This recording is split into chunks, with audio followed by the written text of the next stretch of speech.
My name is Bryn Ingram, and I was 34 the winter my parents left me a broken cabin while they handed my brother a $2 million house. The lawyer read it out loud at a long table. Dale got the mansion in Miami. I got a shack 150 miles north of anywhere, the kind of place nobody drives to on purpose. My fiancé sat beside me, and by the end of that week he'd called me a pathetic loser and walked out the door. So I drove a snow machine north to a cabin nobody wanted. What I pried out from under the floorboards was worth $500 million. And that was the night the real trouble started, because my dad never did a single thing without a reason. Welcome back to Calm Drama Stories, where ordinary women face the people who underestimated them and answer not with shouting, but with the truth, the paperwork, and a spine that won't bend. If quiet justice is your kind of story, drop a comment and be sure to subscribe. It started in October, with my parents acting like nothing was strange at all. My dad called me on a Tuesday and said they were going to spend the winter on the land up in the Kobuk country, where his people came from. No phone, no radio checks, just the two of them, a cabin, and the dark coming down early. I wasn't worried. That was the thing about my father. Sam Ingram could disappear into a frozen valley for months and come back fatter and happier than when he left. He grew up out there. He taught me how to read snow the way other dads taught their kids to read a clock. My mother went with him every few years, and every few years they came home in spring with stories. So when the first snow buried Caribou Bend, I let it go. I ran my survey business out of a one-room office on Main Street and waited the way I always waited. But October became December. December turned into a January so cold the creek behind my house groaned all night like something alive. I caught myself standing at the window, smelling wood smoke and spruce that wasn't there, the smell of his cabin when I was small. I told myself the quiet was normal. I almost believed it. Then, the second week of March, a letter came from a Fairbanks attorney named Hannah Brower, and the envelope was thick enough to scare me before I opened it. I sat at my kitchen table for a long time before I broke the seal. Some part of me already knew that whatever was inside, my easy winter of pretending was over. Hannah Brower's letter didn't say my parents were dead. It said something worse, in a way. It said nobody knew. I called her office the next morning and she explained it carefully, like a woman used to delivering bad news to people who weren't ready. My parents had set up a living trust years before, and they hadn't left the hard part to chance. They had pre-signed the transfer documents themselves, deeds and assignments, notarized, sitting in a file in Hannah's office, with written instructions that if they went out of communication past April 1st and no one could confirm they were alive, she was to deliver and record exactly what they had already signed. So it's their signatures doing this, not your call? I said. Their signatures, their instructions, their condition? She said. I don't have discretion, Ms. Ingram. I'm holding paper they executed with their own hands. They built it that way on purpose. I asked her to wait. I told her my dad had vanished into the bush a dozen times and walked out every spring. I said April 1st meant nothing out there. She was quiet, then said the words I'd come to hate. The instrument doesn't bend, and I can't make it. I asked to see the file. I asked who'd witnessed it, who'd drafted it, whether I could challenge the timing. She let me ask all of it, then said quietly that a person is allowed to set conditions on their own property, that the signatures were clean and properly witnessed, and that fighting my own parents' signed instructions would face a steep climb in any Alaska court. Then she told me the plan would be read aloud to the whole family because my parents had wanted it that way, witnessed, in a room, with everyone watching. I should have felt relief that there were rules at all. Instead, I felt the floor tilt. My father planned everything down to the grain of the wood. If he'd written a clause that could only hurt the people he loved, then he'd meant for it to hurt. Or he'd meant for it to mean something. I just couldn't see which yet. The reading happened in Fairbanks, in a conference room with bad carpet and worse coffee. Dale flew up from Miami in a coat too thin for the cold, his wife Vivian beside him in sunglasses she didn't take off indoors. My brother is 7 years older than me and has spent every one of those years certain he's the one who got it right, He left Alaska at 19. He flips houses in Florida, or did, before the market ate him. Marcus came with me, my fiancé then, holding my hand like a man who already had one foot out the door. Hannah read it plainly. To Dale. The Miami property, valued at $2.2 million, free and clear. To me, the cabin in the Kobuk drainage and the section of land surrounding it. That was all. A shack, and the snow around it. Dale actually laughed. Not cruel, just relieved, like a man who'd bet right. Vivian's shoulders dropped 2 inches. I sat very still and counted the squares in the carpet. There must be more, Marcus said. There wasn't. Hannah slid the folders across the table, one fat, one thin, and the thin one was mine. Dale leaned back and folded his hands behind his head. Don't look like that, Bryn, he said, almost kindly. Dad gave me Miami. He gave you a shack. That tells you everything. I didn't answer him. I'd learned a long time ago that the loudest thing in any room can be a woman who refuses to perform her own heartbreak, but the words stuck in me like a splinter, and I knew they'd be there for weeks.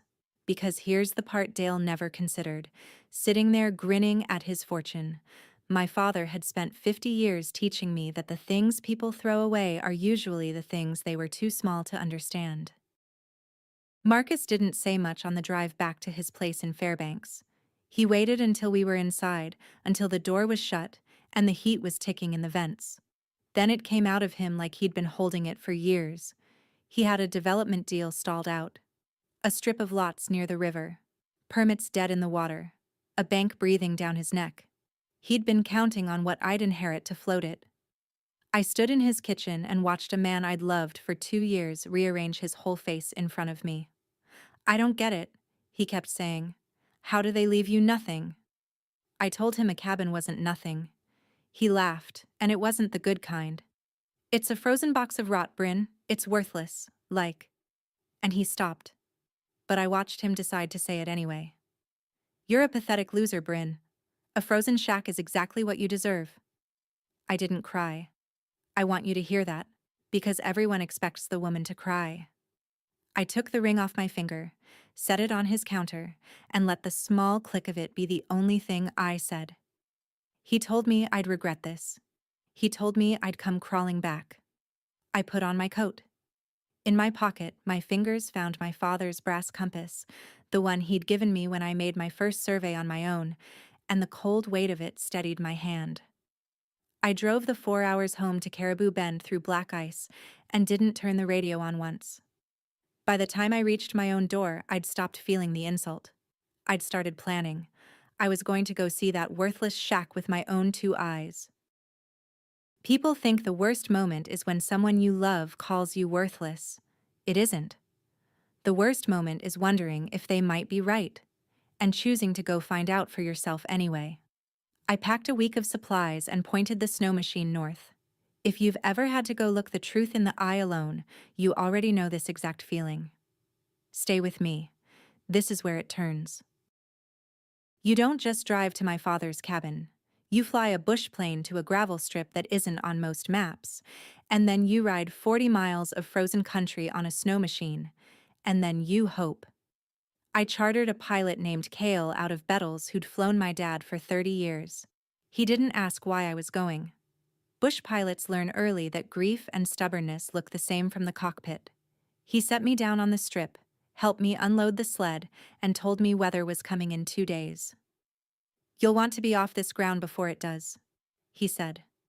I told him I would. The first 20 miles were easy, hard-packed, and bright. Then the wind found me. Snow lifted off the ground in sheets and erased the horizon, and I rode the last stretch by feel, and by the line of stunted spruce my father had taught me to follow when I was 12. My hands went numb inside 2 pairs of gloves. My goggles iced over. I did not panic, because panic is a luxury you can't afford 40 miles from the nearest human being. I dropped my speed, found the creek, and followed its frozen spine the way he showed me, the ice cracking and settling beneath the machine like the land clearing its throat. And then, through the blow, I saw it. The cabin sat low against a stand of black spruce, small and leaning, exactly the worthless shack everyone had promised me. But the roof was sound. The shutters were tight. The woodpile was stacked high and squared off with a care that stopped me cold. A man doesn't keep a worthless thing like that. I cut the engine, and the silence came down like a held breath. Inside, the cabin was colder than the air outside, the way empty buildings always are. I got a fire going in the old barrel stove and stood over it until my fingers came back. Then I looked around, and the looking changed something in me. This was not the cabin of a man who'd abandoned a place. His wool coat hung on a peg by the door, brushed clean. A row of survey texts stood on a shelf, spines unbroken, dust wiped. Maps covered one whole wall, pinned in neat overlapping squares, the kind of careful work I do for clients who pay me well. The smell hit me last. Wood smoke and spruce. The exact smell I'd been chasing at my own window all winter, and it folded my knees a little. I sat on the edge of his bunk and let it come. My father had not left this place to rot. He'd kept it like a church. I made tea on the stove and walked the room slow, the way I walk a parcel before I survey it, reading the ground for what it's trying to tell me. The floor was hand-planed plank, tight and level, and a man who built a floor like that doesn't tolerate a soft spot. So when one board near the bunk gave under my boot with a hollow, wrong note, I stopped. I shifted my weight back and forth and felt it flex, felt the empty space sing underneath. Everywhere else the floor was solid as bedrock. Here, one plank sat loose over a hole my father had cut and hidden on purpose. I crouched down and ran my thumb along the seam, and my heart started going hard and slow. Whatever was under there, he'd wanted it found by someone willing to come this far. I didn't pry it up right away. I'm not sure I can explain that to you unless you've ever stood at the edge of something you knew would change your life. I needed a minute with him first. So I sat on his floor in the firelight and let myself remember. My father taught me the land before he taught me anything else. He'd kneel beside me on the tundra and put my small hand flat on the moss and tell me to feel how old it was. When I was 9, he caught me carving my initials into a birch, and he didn't yell. He just asked me whose tree it was. Ours, I said. He shook his head slow. The land isn't ours to spend, he told me. We're only keeping it warm for the ones who come after. I rolled my eyes the way 9-year-olds do, but the words went in and stayed, the way the important ones always do. He was a Nupyak, raised up in the Kobuk before he came south for work, and he carried his country with him like a second spine. He wasn't a mystic about it. He was a practical man who believed that you don't sell what was lent to you. Sitting there, 34 years old and freshly broke and freshly dumped, I understood that this cabin and the ground it stood on were the last of him I had left. Dale could keep his mansion. I had this. And whatever my father had hidden under that floor, he'd left it for me, the one who'd actually come. I set my tea down. I found a flat bar in his toolkit, and I pried up the board. The space beneath was lined with cedar to keep out the damp, dry as a bone after a hard winter. Inside lay a roll of oilcloth, tied with waxed cord, longer than my forearm and heavy when I lifted it. My hands weren't quite steady on the knots. When the cloth fell open across the floor, I forgot to breathe. It was survey work. My father's survey work. But not the casual notes of a man who'd once worked a trade. This was decades of it. Topographic sheets layered over geological overlays, hand-inked, cross-referenced, dated in his blocky print going back nearly 40 years. Drill site notations, sample tags, elevation lines drawn so fine they looked machine-made, though I knew his hand had made every one. I'm a surveyor. I have read 10,000 maps.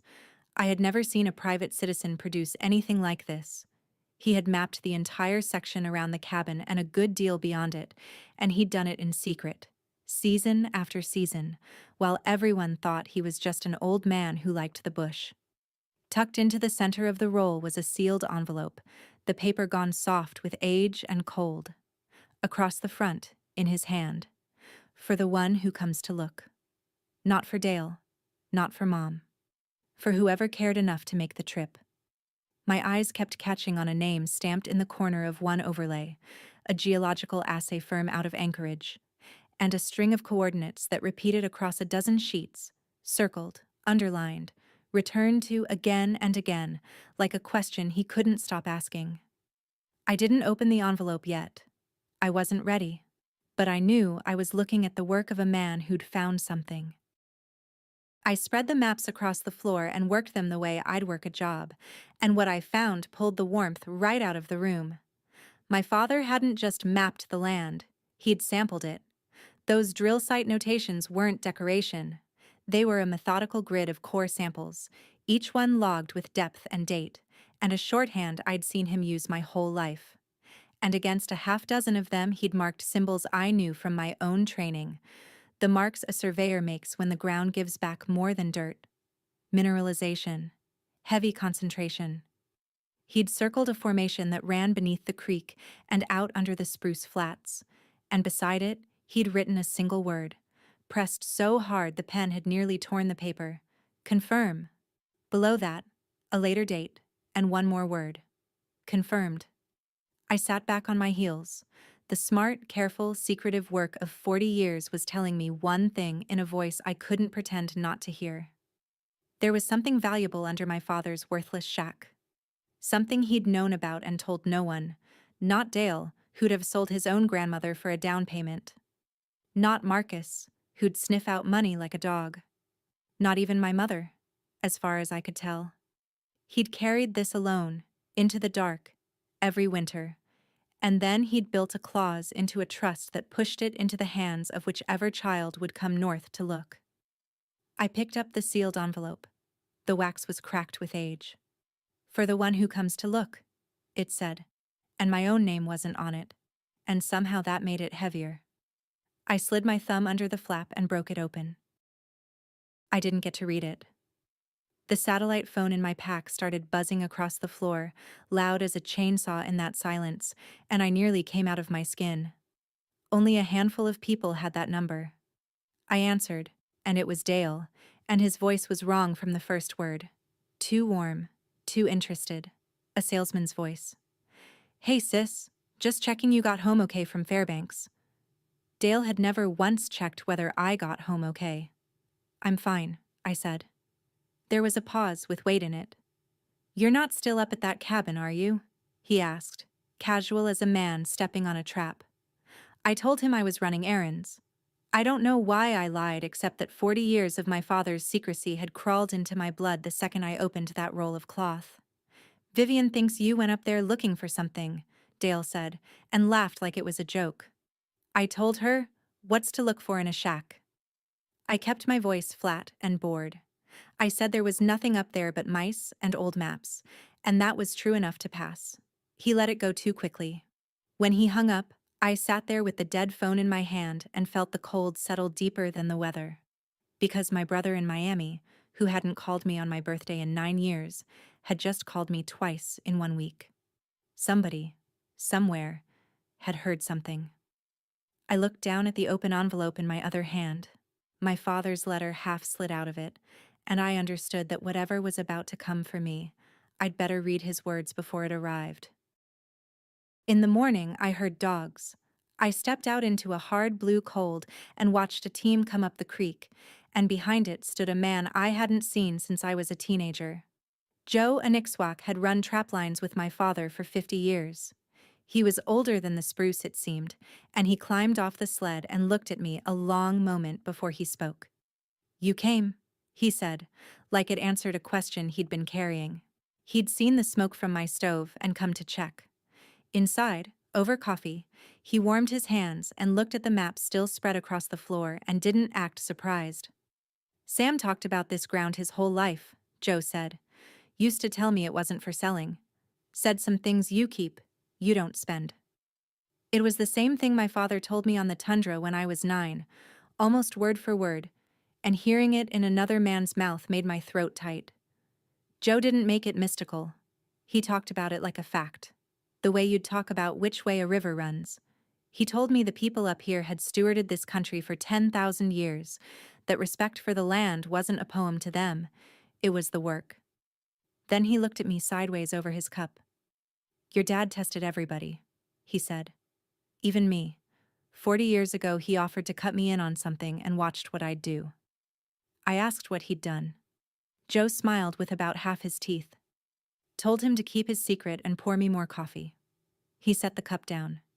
You should read whatever he left you, Bryn, and read it twice.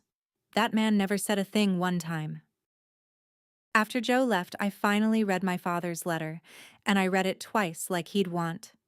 It wasn't long. He didn't waste words on paper any more than he did in life. He wrote that if I was reading this, I'd come to the cabin, and that meant I was the kind of person he'd hoped one of his children would turn out to be. He wrote that the land held something, that he'd spent his life confirming it, and would spend the rest of it protecting it. He wrote, "Don't trust the number until you've sat with it. A number that big makes liars out of good people and fools out of the rest." And folded behind the letter was a single page on the letterhead of that Anchorage assay firm, a preliminary report, his name as the client. I'd seen enough geological summaries to read it cold.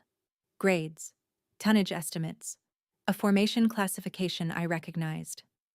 My eyes went straight to the bottom of the page where someone had penciled an order of magnitude valuation in the margin, the kind of rough figure a geologist scratches out when a client asks the question everyone asks. My hand started to shake before my brain caught up. I set the page down on the floor, flat, and pressed my palm over it like I could hold the number still. I made myself breathe. Outside, the creek groaned under its ice. Inside, an old man's handwriting was telling me that the worthless shack I'd inherited sat on top of more money than my brother's mansion and Marcus's dead development deal, and every cruel word either of them had ever said to me, combined and tripled and then some. I just hadn't let myself say the figure out loud yet. I was about to. $500 million. That was the number penciled in the margin, and when I finally let myself read it straight, the cabin seemed to tilt around me. I laid the three things out on the floor in a row, side by side, so I'd never be able to tell myself I'd imagined it. The survey roll, 40 years of my father's secret hand. The assay report from Anchorage, grades and tonnage in a stranger's typeface. And the letter, his last words to whichever child came looking. Together they said one impossible thing. Beneath this leaning shack, beneath the creek that groaned all night, beneath the spruce flats my father walked until his knees gave out, lay a body of ore, copper, gold, the rare earths the whole world had started fighting over. That a real survey would likely value near $500 million. I'd inherited the shack. The shack came with the section of land around it, and the land came with what was under it. Dale had his $2.2 million house in the sun, and he was laughing at me, and I was sitting on top of something that could buy his whole zip code and not feel it. But my father's letter wasn't a victory lap. It was a warning. He'd ended it with a line I read a third time, then a fourth, until it was carved into me. What's under this ground could buy the world. That's exactly why no one can ever own it. Not sell it well, not split it fair. No one can ever own it. He'd found the richest thing of his life and decided the right thing to do was make sure it stayed in the ground forever.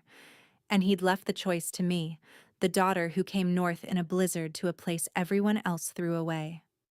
I rolled the maps back up with hands that finally weren't shaking. The number didn't excite me anymore. It scared me, because I already knew what I was going to do, and I knew exactly how many people were going to come try to stop me. I'd be lying if I told you I didn't want it. Anyone who says they'd feel nothing standing on $500 million has never been broke, or dumped, or laughed at across a conference table. That night, I let myself want it. All the way, with the fire low and the cold pressing on the windows. I did the math a person does. The money would erase the debt I'd been carrying since I bought my survey equipment. It would buy my mother a house with central heat. It would let me walk into a room where Marcus was and watch him understand exactly what he'd thrown away. It would make Dale, for the first time in his life, the poor one. I sat with all of it. I let it be real. And then I listened to the creek crack under its ice, the way it had cracked under my father's boots for 50 years, And I thought about strip mines. I've surveyed mine sites. I know what a $500 million deposit does to a valley. It doesn't get politely extracted. It gets torn open, drained, poisoned. The creek run orange. The spruce flats scraped to gravel. The caribou gone for good. To cash that number, I'd have to gut the exact ground my father spent his life learning to love. I'd have to spend the thing he told me wasn't ours to spend. So in the morning, I photographed every page, twice, and sealed the originals back under the floor where he'd kept them safe for 40 years. Then I packed my sled. The weather was coming and I had a plane to catch, and 4 hours of road after that. But somewhere over the spruce flats, watching that white country roll out under the wings, I made up my mind. I wasn't going to sell it. I was going to make sure no one ever could. Here's the thing about a secret 40 years deep. It only takes one loose thread to start it unraveling. I found the thread 3 days after I got home to Caribou Bend. A man called my office, friendly, vague, asking whether the Ingram parcel up north was available for any resource discussion. I told him nothing was available and hung up. But the call rattled me because that parcel wasn't public, and its mineral history wasn't either. So I made some calls of my own, the careful kind, and pieced it together. Years back, my father had sent a soil sample to that Anchorage firm under his own name. Firms change hands. Files get bought. Somewhere, a junior analyst doing due diligence on an old archive had flagged the Ingram results, and word of a major formation under private land in the interior had started moving through the small, hungry world of men who chase deposits. One of those men was named Garrett Roth. He represented a resource fund out of Anchorage, and when he finally reached me, he didn't bother being vague. "Ms. Ingram," he said, "I think we both know what your father found." I said I had no idea what he meant. He chuckled, unbothered, a man who'd had this conversation before. "I'll be in Fairbanks next week," he said. "You'll want to talk before this gets complicated." Then he said the thing that turned my stomach to ice. "I've already had a productive conversation with your brother Dale." Of course he had. Dale would have answered Roth's first call like a drowning man grabbing a rope. The two people who'd thrown me away were already shaking hands over the thing I'd inherited. I hung up and sat in my dark office and understood that the easy part was over. Dale called that same night, and the salesman was gone. In his place was the brother I actually grew up with, entitled, certain, and already spending money that wasn't his. He didn't waste time. He said he'd looked into things, and that the trust distribution was starting to look pretty questionable. He said no judge would believe Dad meant to leave his daughter a fortune in minerals while his son got a depreciating house in a flood zone. Funny how fast a depreciating house in a flood zone became a problem once a frozen shack got interesting. "I'm just saying we should revisit it," Dale said, in the reasonable tone of a man holding a knife. "Keep it in the family, split it fair." I asked him what fair meant. He said 60-40. I asked which way. He laughed and didn't answer, which was its own answer. I let the silence stretch. Then I said the only thing I'd been saving up since that conference room. "You told me a shack tells me everything, Dale." My voice was level, almost gentle. "It does. Just not what you thought it did." He went quiet for a second, and I heard the moment land. Then he got loud, the way he always got loud when he was losing, and told me his lawyer would be in touch, and that I'd be smart to be reasonable. He hung up on me. 2 days later, a courier brought the paperwork. My brother was contesting the trust on grounds of undue influence, claiming I'd manipulated our parents, that the instrument couldn't be trusted, that the whole distribution should be unwound. He was suing me for the right to help destroy the one thing our father died trying to protect. And the clock that started ticking that morning didn't stop until the day it all came apart. Here's what I learned standing in a freezing cabin with $500 million under my boots. Money doesn't reveal who people are. The smell of it does. Within 1 week, the man who called me worthless wanted me back, and the brother who laughed at my shack wanted half of it. If you've ever watched people change the second you had something they wanted, you already know where this is going. Subscribe, because the turn is close now, and you're going to want to be here for it. Marcus showed up on a Thursday, because of course he did. He came to my office in Caribou Bend with flowers, which he had never once bought me when we were together. He'd driven 4 hours. He stood in my doorway looking handsome and sorry and full of a tenderness that hadn't existed since the day he learned I was poor. "I was awful to you," he said. "I said things I didn't mean. I've been a wreck, Bryn." I let him talk. I'm good at letting people talk. It's amazing what they'll tell you. He got around to it eventually, the way water finds the low ground. He'd heard there might be more to the property than anyone realized. He thought maybe we'd been too hasty. He thought, with his development background and my land, we could do something incredible together. There it was. The whole engagement. In miniature. Me as a parcel to be developed. I looked at the man I'd almost married and felt almost nothing, which surprised me. "A pathetic loser," I said, "with $500 million. He blinked. "What?" "That's your math, isn't it?" I said. "Funny how the number changes what I'm worth to you." His face did a complicated thing. He started to argue, then thought better of it, then offered to help with the legal side, no strings. Marcus, who'd never read a contract that didn't benefit Marcus. I told him I had a lawyer. I told him to take his flowers. And as he drove off, I noticed I wasn't even angry. I was clear. Because a man who tells you who he is when he thinks you have nothing has given you the most useful gift there is. I'd just been too in love to unwrap it the first time. I called Hannah Brower the next morning. She reminded me, the way she had from the first day, that she acted for my parents' trust and could not be my advocate. But she could tell me what Alaska law allowed, and she could point me toward my own counsel to carry it out. So I asked her a question I'd been turning over for a week. If I wanted to make sure this land could never be mined, never be sold, never be split, how would I do it? Legally, so it actually held? She was quiet for a moment. "You're sure," she said. It wasn't a question. "I'm sure." So she walked me through it. Under Alaska law, she said, a landowner can grant a conservation easement, and the state and qualified land trusts can take one by donation, a permanent restriction on the land, recorded against the title, binding every future owner forever. On top of that, I could convey the mineral estate itself into a charitable land trust, separating it from any owner who might be tempted, putting it beyond reach. "Once it's recorded," Hannah said, "it's presumptively irrevocable.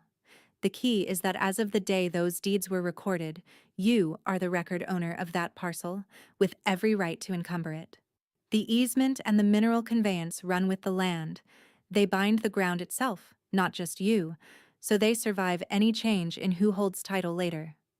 Even if your brother somehow overturned the distribution and took the parcel, he would take it already restricted. And to claw back a recorded charitable donation, he'd have to sue the land trust and the state, not you, and unwinding a completed gift like that faces a very steep bar." She let that settle. "So here's what he won't expect. With no profit, no extractable value, no asset left to divide, a trust contest tends to lose its engine. You can't fund 5 years of litigation to win a fortune that no longer exists to fight over." I felt something settle in my chest, hard and certain. My father had spent 40 years documenting the ground so that someone could protect it. He'd left me the maps, the assay, the words. He'd handed me the weapon. But Hannah held up one warning. "It has to be clean," she said. "Your own free choice, fully informed, properly recorded. Rush it or botch it and Roth's people will pull the thread." I told her I don't botch surveys, and I don't. The whole plan rested on one question I had to answer before anything else. Did my family actually own what was under that ground? Surface and minerals don't always travel together in Alaska. The state holds back the mineral estate on a lot of land, and plenty of an heir's dream has died on that single technicality. So I did what I do best. I pulled the chain of title on the cabin parcel and read it back 40 years, document by document, the way you'd read tree rings. And there it was, in my father's foresight again. He'd patented the parcel decades earlier, before the federal patent moratorium closed that door in the 90s, and he'd taken it with the mineral estate intact. Surface and subsurface, both, in the family's name, clean. He hadn't just found the deposit. He'd locked up the legal right to it, quietly, before anyone else knew there was anything to lock up. I sat in my office surrounded by old plats and felt a strange grief, because every smart thing I uncovered was one more thing he'd done alone, in silence, for years, never telling a soul.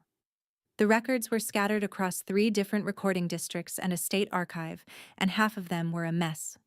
So I rebuilt the file myself, clean and complete, the way I'd hand it to a client. By the time I finished, I had an airtight package, clear title, intact minerals, full documentation. I was ready to convey it into permanent protection. And that's exactly when I learned Roth had moved first. He'd filed a notice of interest against the parcel. No legal weight, just sand in the gears, a flag to scare off any trust or attorney from touching it. He was trying to freeze me in place. He didn't know how fast I could move. Garrett Roth flew up to Fairbanks and asked to meet, and I went, because I wanted to see the man's face. He was exactly what I expected. Expensive coat, soft hands, a smile that had closed 100 deals over kitchen tables in towns like mine.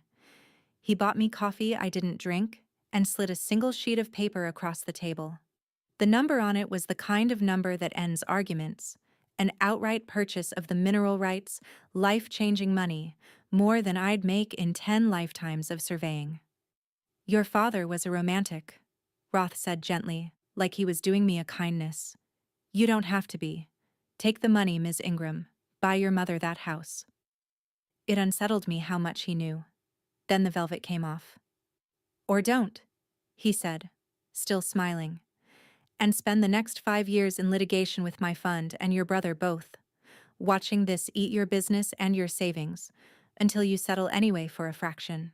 I've seen how this goes. I always have time. People like you never do." I'll tell you the truth. I was scared. Not of him exactly, but of the years he was describing. The slow grind of being outspent by people who treat lawsuits like weather. For a second, the easy road looked very wide. Then I thought of the creek going orange, and my father on his knees on the tundra, and a 9-year-old's hand flat on the moss. I stood up and buttoned my coat. "Thank you for the coffee," I said, and that was all. But driving home through the dark, I did the cold arithmetic he'd handed me. He could outlast me in court. So I couldn't let it get to court. I had to record the protection before any of them could freeze the ground beneath my feet. Vivian called me late one night, and for the first hour I almost forgave her for everything. My sister-in-law had never liked me, and I'd never blamed her. She married into a family that runs cold, and she'd spent 15 years trying to keep Dale's various ships from sinking. But that night, her voice was stripped bare. She wasn't performing. "We're going to lose the house," she said. "Not the Alaska thing. Our house. The kids' school called about tuition." She told me about the flips that had gone bad, the credit lines maxed out, the lifestyle that had quietly become a costume they couldn't afford to stop wearing. "You don't know what it's like," she said, and she was crying, "to lie to your own children about money every single morning." And I didn't. I sat in the dark and felt the pull of it, the human ache underneath all that greed. For a moment, they weren't villains. They were just people who'd built a life out of paper and watched it catch fire. Then Vivian wiped her nose and her voice changed, and the soft moment closed like a door. "So you understand why Dale can't back down," she said. "He'll take this all the way, Bryn, to the wall. He doesn't have a choice." It wasn't a confession anymore. It was a threat wearing a confession's clothes. I told her I was sorry for her kids, and I meant it. I told her I wasn't going to fund their school by gutting my father's land, and I meant that too. When I hung up, I understood the shape of what I was facing more clearly than ever. These people were not cartoon evil. They were desperate. And desperate people don't quit. They escalate. So I called Hannah and told her to file. Now. The decision wasn't really a decision by then. It was just the moment I stopped looking for another way out and accepted that my father had picked the right kid. I sat down with Hannah and we built it carefully, because careful was the whole game. We drafted a conservation easement permanently restricting the land. No extraction, no subdivision, no sale for development, recorded against the title to bind every owner who'd ever come after me. We drafted a conveyance of the mineral estate into a charitable land trust, with a partner organization that worked alongside the regional native corporation, so the protection would have teeth and stewards, both. To shut the door on Dale's undue influence claim, I gathered the proof of intent. The trust that predated all of this by years, drafted by independent counsel, Joe's sworn statement about my father's lifelong refusal to sell, and the letter, in Dad's own hand, telling whoever came north that the ground was never ours to spend. No manipulation.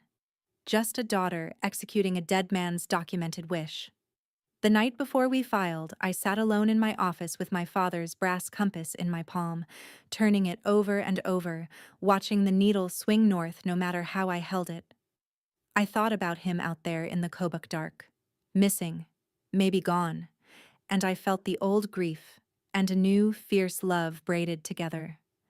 Then I picked up the pen and I signed every page myself. No one made the choice for me. No fortune fell into my lap. I read his words one more time before I closed the folder. "We're only keeping it warm," I said out loud to the empty room. "For the ones who come after." Hannah told me the recording would clear in a matter of days if no one stopped us first. I didn't sleep. But for the first time all winter, I wasn't afraid. I was ready.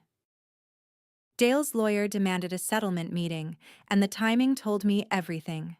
They wanted everyone in one room, me, Dale, the lawyers, all interested parties, to pressure me into a deal before I could do anything irreversible. The letter even hinted that if I refused to attend, they'd seek an order to freeze the parcel pending litigation. They thought the meeting was their move. They didn't know it was mine. Because by the time that room filled up, I intended for the recording to already be done. Hannah and I gamed the calendar down to the hour. The conveyances went to the recorder's office 2 days before the meeting. Recording isn't instant. There's a queue, a clerk, a stamp. And those 2 days were the longest of my life. I jumped every time my phone rang, certain it was Roth's people with some new filing, some injunction, some clever sand thrown in the gears. None came. They were all so busy planning to corner me in a conference room that no one thought to check whether the quiet surveyor from Caribou Bend had simply gone to the courthouse first. The night before the meeting, the call came from Hannah. "It's done," she said. "Recorded and indexed. The easement and the mineral conveyance are both on the title. Bryn. It's permanent." I sat very still and let the words settle into my bones.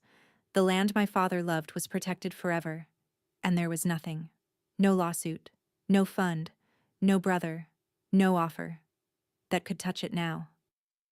I picked up the compass one more time. The needle held north. In the morning, I'd drive to Fairbanks and walk into a room full of people who thought they were about to take everything from me, carrying a single folder. And I'd let them talk first. I always let them talk first. The conference room was the same kind of room where this whole thing started, bad carpet and worse coffee, except this time I walked in last and I walked in calm. They were all there. Dale in another thin coat, jaw tight, a lawyer in a gray suit beside him with a stack of motions squared on the table. Vivian, not crying now, eyes hard. Marcus, who had no legal reason to be there at all, lounging against the wall like a man who'd come to watch a show he'd bought tickets for. And Roth, in the corner, expensive and patient, with 2 associates and a checkbook I could practically smell. Hannah took the chair next to mine and set down her briefcase. I set down one folder. That was all I had. One folder, against their wall of paper. I could feel them read it as weakness. I let them. My father taught me that the calmest person in any room is usually the one holding the thing everyone else is afraid of, and I had spent my whole life learning to be calm.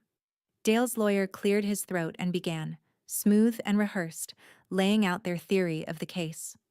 Undue influence, a vulnerable elderly couple, a scheming younger daughter who'd isolated her parents and engineered a distribution to seize a hidden fortune. He used the word fortune 4 or 5 times, savoring it, building toward the number like it was the prize at the bottom of a cereal box. Roth nodded along. Marcus smirked. Vivian watched me with something between hope and hatred. And I sat there with my hands folded on a single folder, the recorded deed inside it, and I let the lawyer finish his entire performance. Then I asked, very quietly, if I could say one thing before we continued. They didn't let me say it. Not yet. They wanted their swings first, and I let them have them, because people who are about to lose everything deserve the dignity of their last good moment.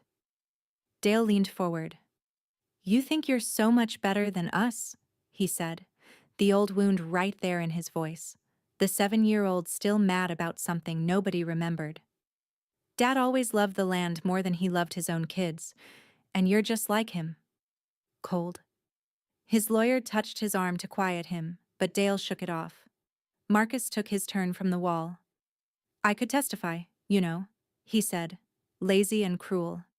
"About your state of mind. You weren't stable after the breakup, Bryn. People saw it." There was no people.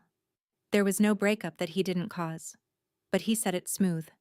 And I understood he'd say it under oath just as smooth, and felt the last thread of feeling for him go quiet and cold. Roth didn't raise his voice. Men like Roth never do. He simply slid a check across the table, face up, the number doing his talking. "We can make all of this disappear today," he said. "Everyone walks away whole. Your brother's debts, your legal fees, your mother's house. One signature." And Vivian, last, leaned in with her eyes wet again, real this time. "Think about my children, Bryn," she whispered. "Please. They didn't do anything to you." For a moment the whole room pressed on me at once. The contempt, the threat, the money, the plea. 4 kinds of pressure aimed at one quiet woman with one folder. It would have broken a lot of people. I'd been broken before, in this exact kind of room, and I remembered how it felt. So I knew, sitting there, that I was not going to break this time. I uncrossed my hands. I opened the folder, and I started to speak. "There's nothing here for any of you to fight over," I said. "There hasn't been for 2 days. You just didn't check." I slid the first document into the middle of the table, turned so they could read it, the recorder's stamp bright in the corner. "This is a conservation easement on the cabin parcel, granted by donation, recorded against the title. It permanently prohibits mining, extraction, subdivision, and development. Forever. It binds me, and it binds every owner who ever comes after me." Roth's smile didn't move, but his eyes did. I slid the second document beside it. "This is a conveyance of the entire mineral estate into a charitable land trust, with the Regional Native Corporation as a steward. As of 2 days ago, I don't own the minerals. No one does, in the way you mean. They can't be bought, sold, or pulled out of the ground. Not by me, not by you, not by anyone." The room had gone very quiet. Dale's lawyer picked up the first page, read it, set it down, and didn't pick up the second. He understood. I turned to Dale and I kept my voice as level as the floor my father planed. "You're contesting a trust to win a fortune that no longer exists. The restriction is recorded against the land itself. Win or lose your case, it binds whoever ends up holding the deed. There's nothing under that ground you can reach. You'd spend 5 years and everything you have left to inherit a frozen creek you're not allowed to touch." I let that sit. Then I looked at Roth. "Your notice of interest is against a parcel that can never be developed. It's worthless now, exactly the way my father wanted it." And finally I looked at my brother, and I gave him back his own words, gentle as I could make them, because cruelty was never the point. "You told me a shack tells me everything, Dale. It did. You just never once asked what it was trying to tell you." Nobody spoke. The check still lay on the table facing the ceiling, suddenly the smallest thing in the room. That's when the room came apart, and I sat in the middle of it like a stone in a river. Dale stood up so fast his chair hit the wall. "You gave it away?" he shouted. $500 million and you gave it to a trust? Are you insane? That was ours. His face was red, his voice cracking, 15 years of resentment and debt and panic pouring out at once. His lawyer was packing his briefcase, already gone in every way that mattered. Roth simply stood, buttoned his coat, collected his check, and walked out without a word, the way a man leaves a table when the game is over and there's no point being angry at the cards. Marcus came off the wall sputtering about lawyers, about fraud, about how I'd thrown away the best thing that ever happened to me. I looked at him then, and I said the last thing I'll ever say to him, calm as still water. You were right about one thing, Marcus. I am exactly what I deserve. I let him start to smile. I just don't think it means what you hoped. His smile died. Vivian was crying again, but quietly now, the fight gone out of her, a woman watching the last lifeboat row away. I felt sorry for her. I'll always feel a little sorry for her. But I didn't owe her my father's valley, and I never would. I gathered my one folder, slid my chair in neat, and stood. Dale was still shouting something behind me about ungrateful and selfish and exactly what Dad would have wanted. I didn't turn around. I'd said everything I came to say, and I'd said all of it without raising my voice once. I put my hand on the door, and right then, before I could push it open, the door opened from the other side. My father walked into the room, and my mother walked in behind him, both of them sunburned and thinner and very much alive. The shouting stopped like a switch had been thrown. Dale made a sound I'd never heard him make. I just stood there with my hand still on the door, looking at the man I'd half buried in my heart all winter, feeling the floor go strange under me again. They'd come down from the Kobuk a week ago, my father said later, the moment the rivers opened. They'd been watching. They'd pieced together the rest the way you reconstruct a winter you weren't there for. From Joe, and from the trust file Hannah had kept, the file she'd told me from the first day belonged to my parents' instrument and not to me. She had administered their signed plan to the letter, the way she was bound to, never once knowing whether the silence on the Kobuk meant a test or a grave. Because the whole thing, the off-grid winter, the silence, the cruel lopsided distribution, the trigger clause that forced a frozen shack into one child's hands and a fortune in the sun into the other's, all of it had been built. A test. My father looked older and unbearably calm, and he said it plainly to the whole stunned room. I found the richest thing of my life 40 years ago, he said, and I spent 40 years deciding which of my children I could trust to leave it in the ground. Now I know.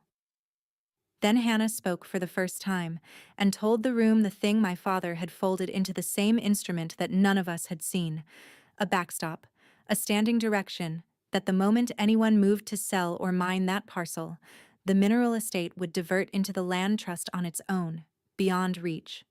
The land had never truly been at risk. Only we had. He hadn't gambled his life's work on me guessing right. He'd made certain the ground was safe no matter which of us failed him, and then he'd watched to see who would protect it without a net, never knowing one was there. His eyes found me. And I want to tell you I melted, that it was a perfect reunion, that I forgave it all on the spot. I didn't. Because here is the thing they hadn't counted on. I'd already protected the land. I'd recorded the easement 2 days before they walked through that door. I passed his test before he was even there to grade it, which meant I hadn't done it for his approval, or his fortune, or to win anything from anyone. I'd done it because it was right. So when he opened his arms, I didn't run into them. I looked my father dead in the eye, this man I loved more than my own breath, and I said, "You let me think you were dead, to see if I'd sell your grave." I passed. But you don't ever get to test love, Dad. Not mine. Not again. The fallout was quiet, the way real consequences usually are. Dale dropped the lawsuit within the month because his lawyer told him what I already knew. The restriction ran with the land no matter who won, and you can't win a fight over a fortune that no longer exists. The legal fees he'd run up chasing it were his to keep. Last I heard, the Miami house went on the market to cover them. Marcus's development deal collapsed on its own schedule, with no rescue coming from me or anyone, and he stopped calling once the math stopped working in his favor. Roth flew back to Anchorage and found some other valley to want. And the land, my father's land, the creek and the spruce flats, and the $500 million sleeping in the dark beneath it, stayed exactly where it was, protected forever, stewarded by people who measure wealth in caribou and clean water instead of dollars. Part of it opened for subsistence use and study, the way Dad always wanted. My parents and I started the slow work of being a family again. I didn't forgive the test quickly, and I made them earn their way back, conversation by hard conversation. But my father would sit on my porch in the long light and tell me I'd done the one thing he'd hoped for, and some nights, that was enough. Vivian and I never became friends. I sent her kids' school a quiet check anyway, once, with no name on it. Some things you keep, some things you don't spend. He taught me both. I set new lines after that, and I held them. With my parents, the line was simple. I told them I'd love them for the rest of my life, and that they would never test me again, and I watched my father nod like a man accepting a fair sentence. With Dale, the line was distance. I wished him well, and I stopped answering the calls that only came when he needed something. I'd spent 34 years being the one who carried the family, the one who fixed it, the one you could always count on to absorb the blow. I was done being the shock absorber for people who only remembered me when I was useful. I went back to Caribou Bend and reopened my survey office, but I added something new to the shingle. Now, alongside the boundary lines and the plat work, I help other people protect their land the way I protected my father's: conservation easements, mineral conveyances, the careful paperwork that keeps a place from being spent. The creek behind my house still groans all night under its ice. I sleep better than I have in years. My father didn't leave me a fortune. He left me a question. What are you willing to protect when no one is watching and no one will ever pay you for it? And the only way to pass was to answer it before anyone could reward me for the answer. That's my story. A broken cabin, a brother who counted my worth in dollars, and a man who called me a loser before he ever knew what I was standing on. If someone in your life has measured you by what you'd sell instead of what you'd protect, take this as your sign. Your worth was never theirs to set. Share this with someone who needs to hear it tonight. Drop a comment, hit subscribe, and I'll see you in the next one.